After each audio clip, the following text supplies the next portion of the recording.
and I invite him to address the General Assembly. Mr. Prime Minister. Thank you, Mr. President.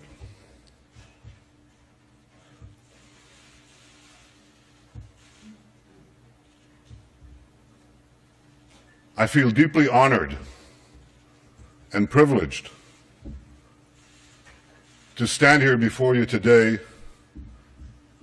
representing the citizens of the State of Israel. We are an ancient people. We date back nearly 4,000 years to Abraham, Isaac, and Jacob. We have journeyed through time. We've overcome the greatest of adversities. And we reestablished our sovereign state in our ancestral homeland, the land of Israel. Now, the Jewish people's odyssey through time has taught us two things. Never give up hope. Always remain vigilant. Hope charts the future.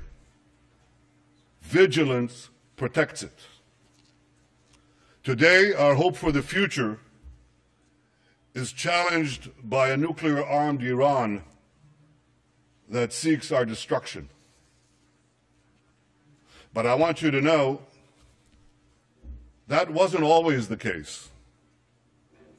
Some 2,500 years ago, the great Persian king Cyrus ended the Babylonian exile of the Jewish people. He issued a famous edict in which he proclaimed the right of the Jews to return to the land of Israel and rebuild the Jewish temple in Jerusalem. That's a Persian decree. And thus began an historic friendship between the Jews and the Persians that lasted until modern times. But in 1979, a radical regime in Tehran tried to stamp out that friendship. As it was busy crushing the Iranian people's hope for democracy, it also led wild chants of death to the Jews. Now, since that time, presidents of Iran have come and gone. Some presidents were considered moderates, others hardliners. But they've all served that same unforgiving creed, that same unforgiving regime. That creed that is espoused and enforced by the real power in Iran, the dictator known as the supreme leader. First Ayatollah Khomeini, and now Ayatollah Khamen. President Rouhani, like the presidents who came before him, is a loyal servant of the regime. He was one of only 6 candidates the regime permitted to run for office. See, nearly 700 other candidates were rejected. So what made him acceptable? Well, Rouhani headed Iran's Supreme National Security Council from 1989 through 2003. During that time, Iran's henchmen gunned down opposition leaders in a Berlin restaurant. They murdered 85 people at the Jewish Community Center in Buenos Aires. They killed 19 American soldiers by blowing up the Khobar Towers in Saudi Arabia. Are we to believe that Rouhani, the national security advisor of Iran at the time, knew nothing about these attacks? Of course he did. Just as 30 years ago, Iran's security chiefs knew about the bombings in Beirut that killed 241 American Marines and 58 French paratroopers. Rouhani was also Iran's chief nuclear negotiator between 2003 and 2005. He masterminded the strategy which enabled Iran to advance its nuclear weapons program behind a smokescreen of diplomatic engagement and very soothing rhetoric. Now, I know Rouhani doesn't sound like Ahmadinejad, but when it comes to Iran's nuclear weapons program, the only difference between them is this: Ahmadinejad was a wolf in wolf's clothing. Rouhani is a wolf in sheep's clothing. A wolf who thinks he can pull the wool over the eyes of the international community. Well, like everyone else, I wish we could believe Rouhani's words, but we must focus on Iran's actions. And it's the brazen contrast, this extraordinary contradiction between Rouhani's words and Iran's actions that is so startling. Rouhani stood at this very podium last week and praised Iranian democracy. Iranian democracy, he said.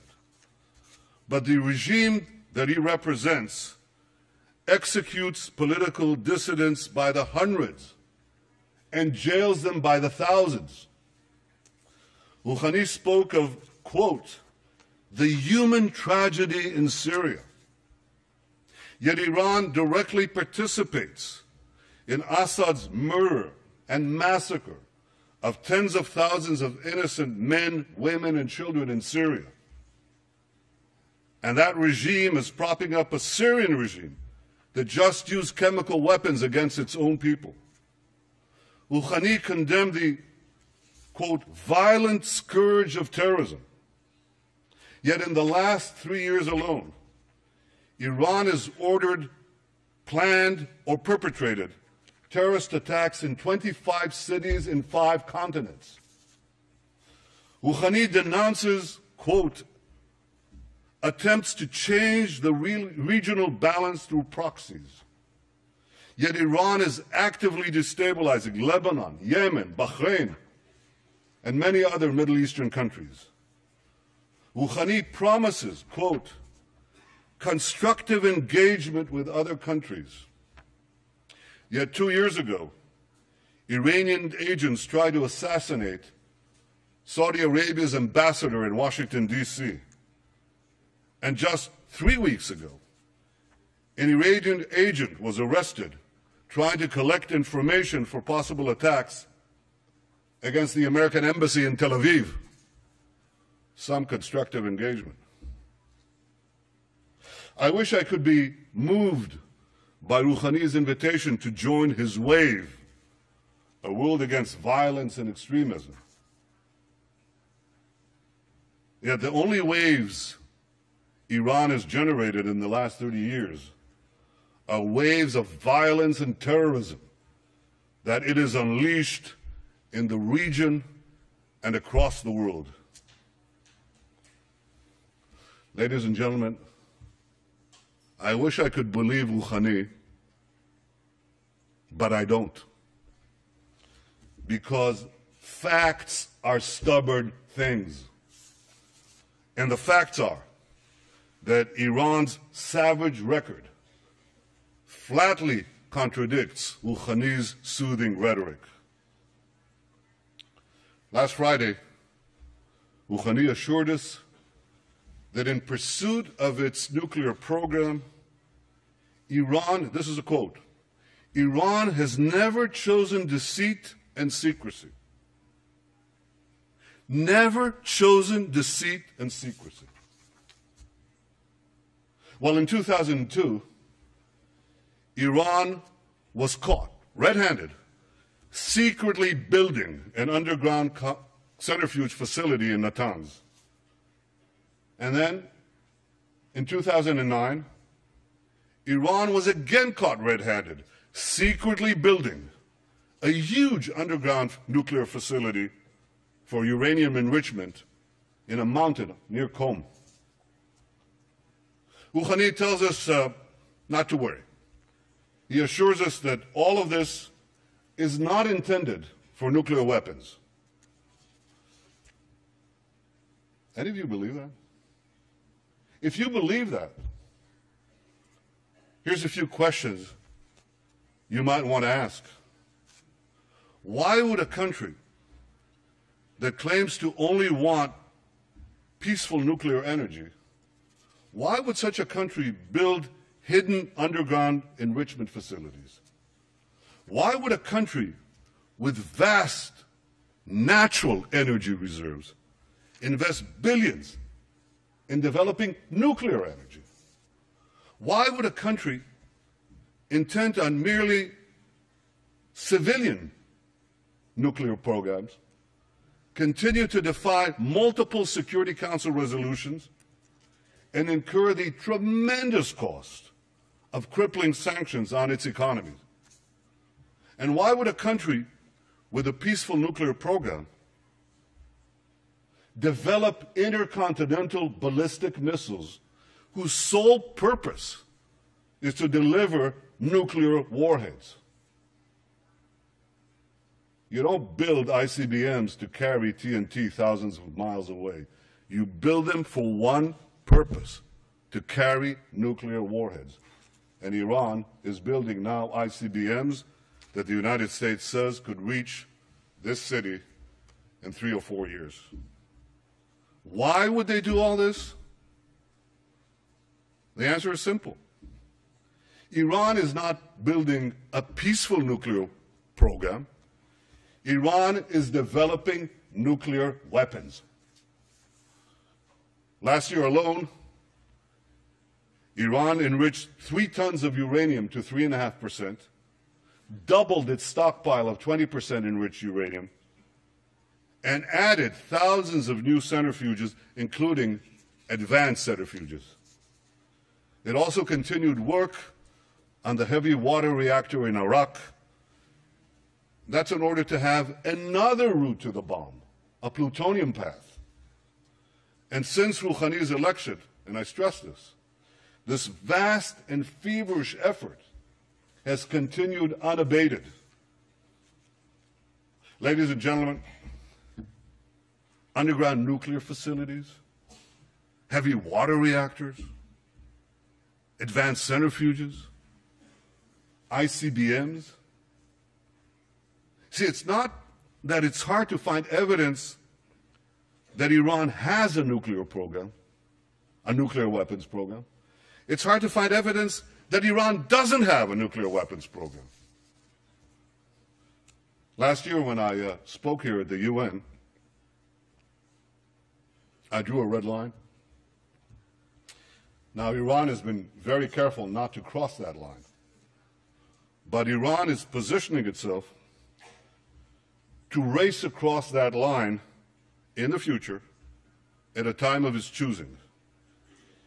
Iran wants to be in a position to rush forward to build nuclear bombs before the international community can detect it and much less prevent it.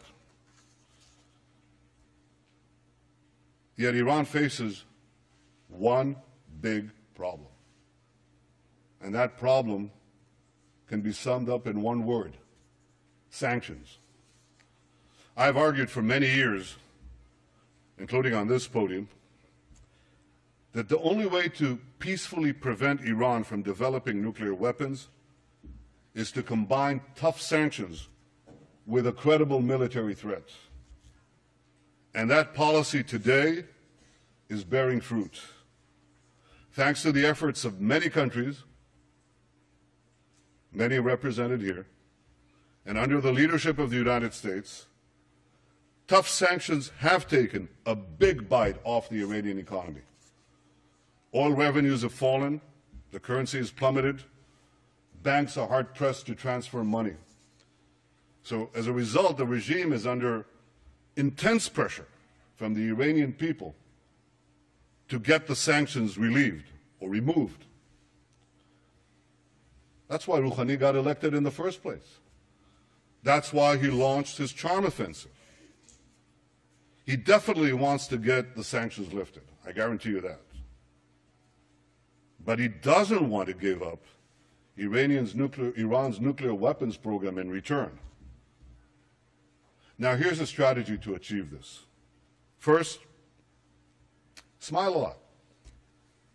Smiling never hurts. Second, pay lip service to peace, democracy, and tolerance. Third, offer meaningless concessions in exchange for lifting sanctions. And fourth, and the most important, ensure that Iran retains sufficient nuclear material and sufficient nuclear infrastructure to race to the bomb at a time that it chooses to do so.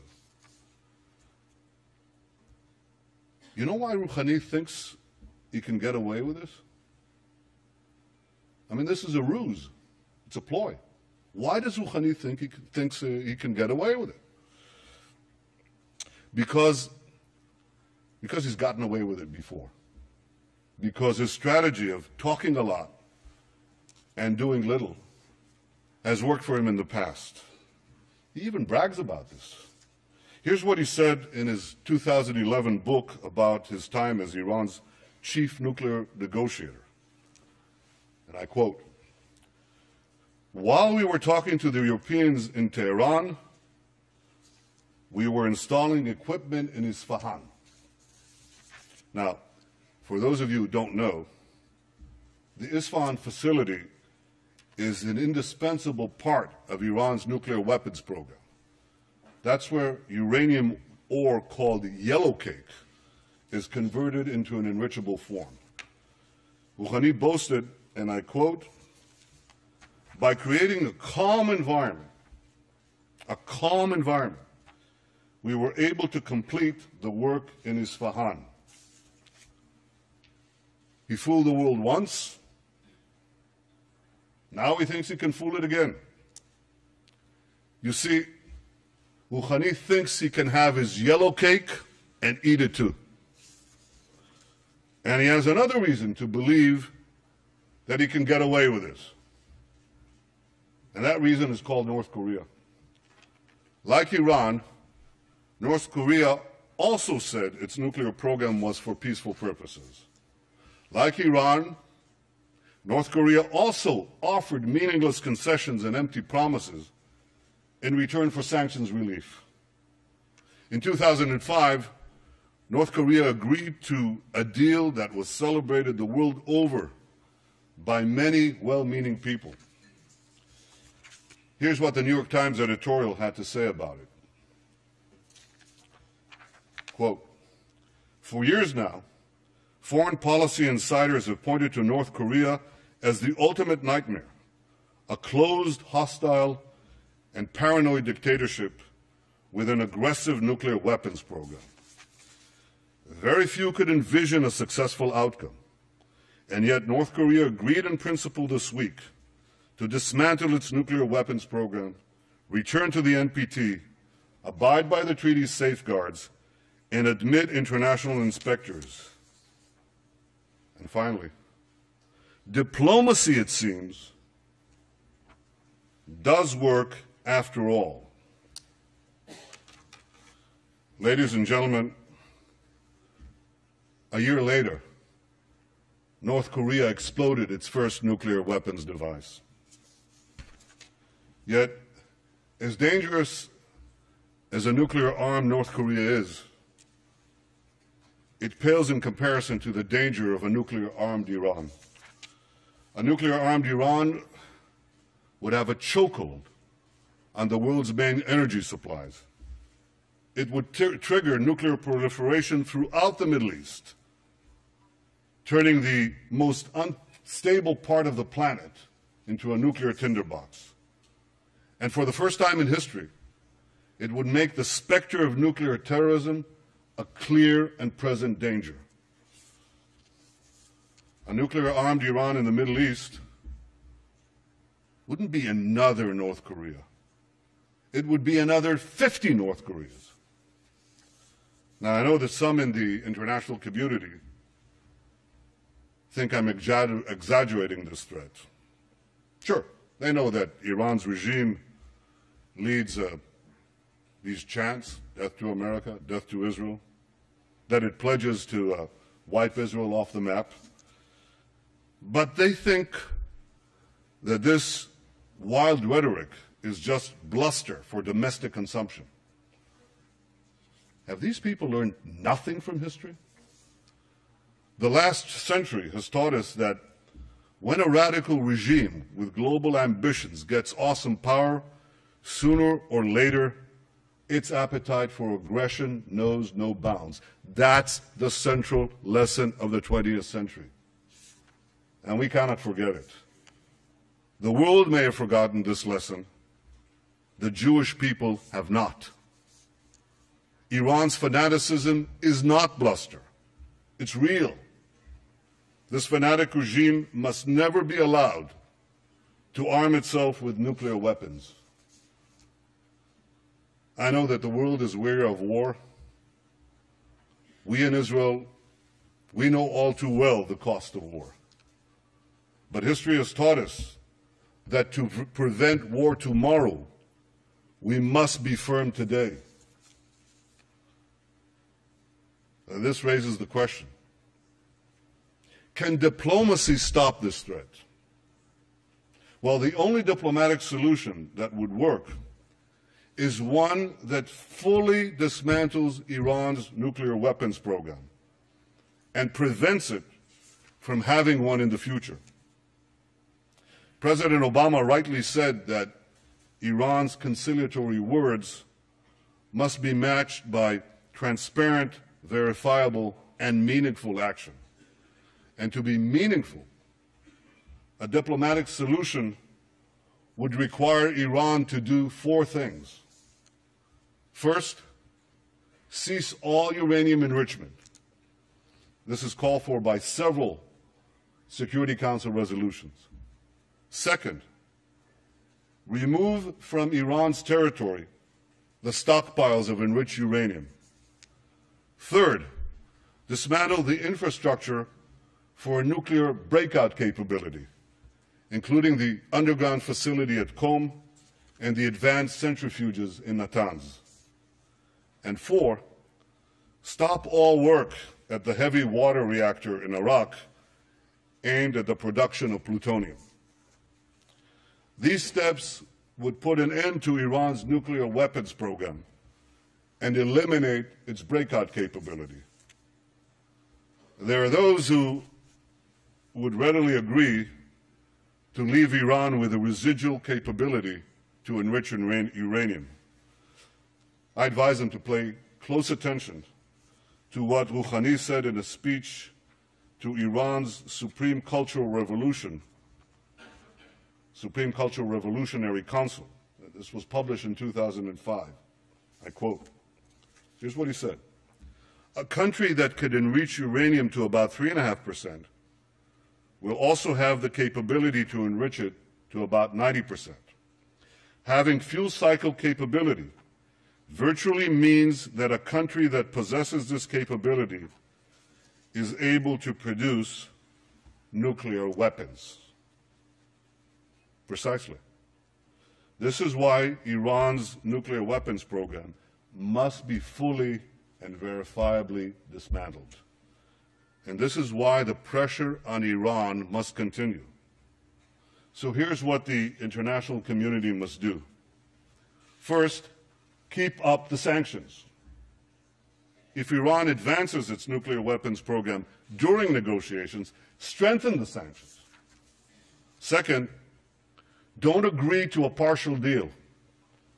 A partial deal would lift international sanctions that have taken years to put in place in exchange for cosmetic concessions that will take only weeks for Iran to reverse. Third, lift the sanctions only when Iran fully dismantles its nuclear weapons program. My friends, the international community has Iran on the ropes. If you want to knock out Iran's nuclear weapons program peacefully. Don't let up the pressure. Keep it up. We all want to give diplomacy with Iran a chance to succeed. But when it comes to Iran, the greater the pressure, the greater the chance. 3 decades ago, President Ronald Reagan famously advised, trust but verify. When it comes to Iran's nuclear weapons program, here's my advice. Distrust, dismantle, and verify.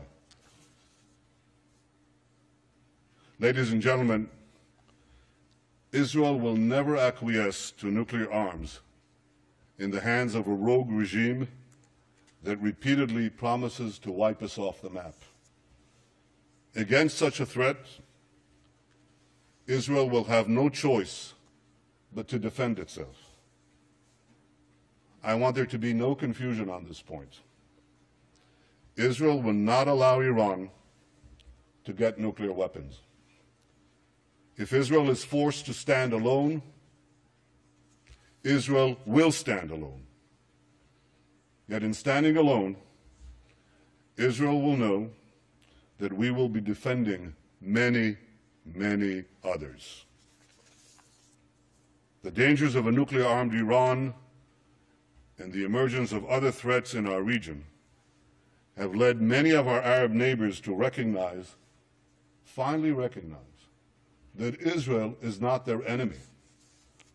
And this affords us the opportunity to overcome historic animosities and build new relationships, new friendships, new hopes. Israel welcomes engagement with the wider Arab world. We hope that our common interests and common challenges will help us forge a more peaceful future. And Israel continues to seek an historic compromise with our Palestinian neighbors, one that ends our conflict once and for all. We want peace based on security and mutual recognition, in which a demilitarized Palestinian state recognizes the Jewish state of Israel.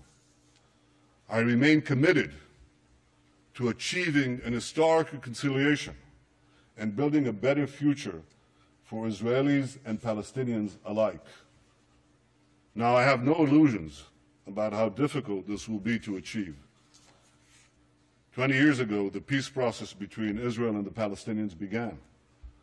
6 Israeli prime ministers, myself included, have not succeeded at achieving peace with the Palestinians. My predecessors were prepared to make painful concessions. So am I. But so far, Palestinian leaders haven't been prepared to offer the painful concessions they must make in order to end the conflict. For peace to be achieved, the Palestinians must finally recognize the Jewish state, and Israel's security needs must be met. I am prepared to make an historic compromise for a genuine and enduring peace, but I will never compromise on the security of my people and of my country, the one and only Jewish state. Ladies and gentlemen, one cold day in the late 19th century, my grandfather, Nathan, and his younger brother, Judah, were standing in a railway station in the heart of Europe. They were seen by a group of anti-Semitic hoodlums who ran towards them, waving clubs, screaming, "Death to the Jews." My grandfather shouted to his younger brother to flee and save himself. And he then stood alone against the raging mob to slow it down. They beat him senseless. They left him for dead. And before he passed out, covered in his own blood, he said to himself, "What a disgrace! What a disgrace!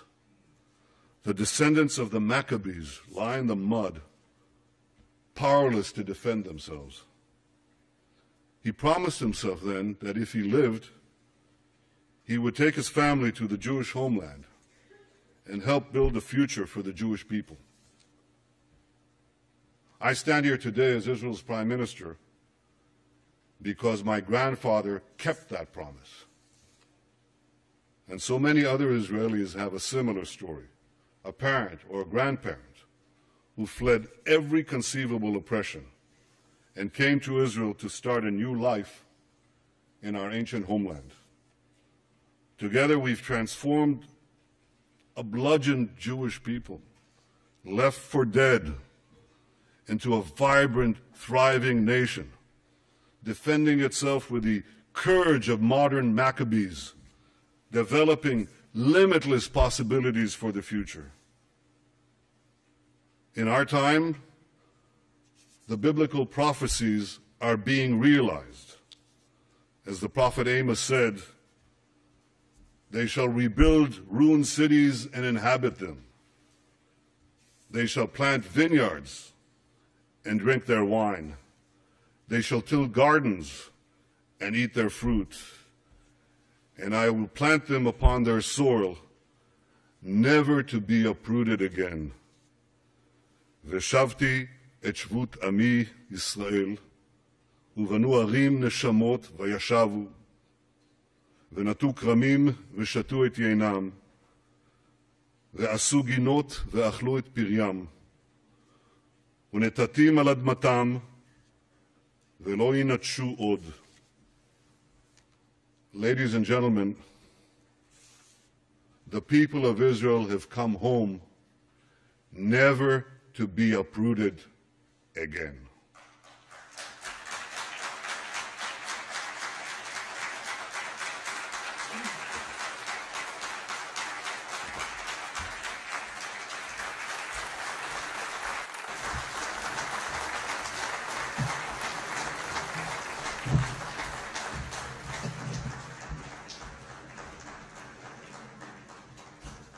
On behalf of the General Assembly, I wish to thank the Prime Minister, Minister for Foreign Affairs, and Minister for Public Affairs and the diaspora of the State of Israel for the statement just made, and I request protocol to escort His Excellency.